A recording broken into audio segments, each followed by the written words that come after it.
Video, I'm gonna assume that you have watched all my videos on the different system design patterns, and now you are ready to start to build your own system.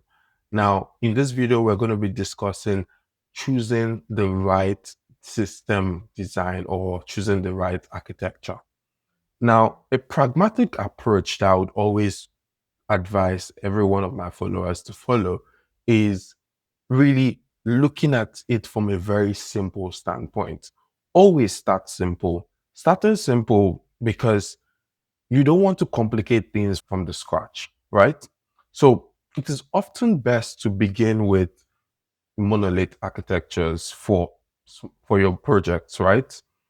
Many successful systems today were built as monolithic architectures from scratch. Think about your Amazons, think about your Netflix. They started with monoliths and they evolved later to become what they are today. So get something working, right? Get your MVP, get something working from scratch, and then you can start adding multiple architectural complexities as you go. Number two, you can start to evolve during that process to microservices. Now, you don't evolve the entire system. You evolve specific components that could potentially become bottlenecks, right? Or if your team grows large and they gradually start to extract services from the monolith, right?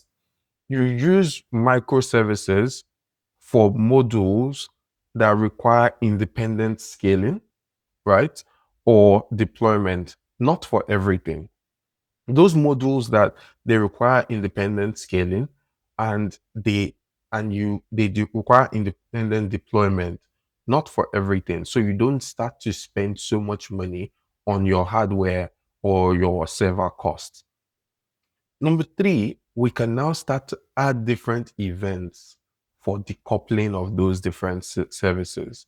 So as your system starts to grow, event-driven approaches help to integrate the different services without typed coupling. So it will start to introduce what we call asynchronous messaging for asynchronous tasks.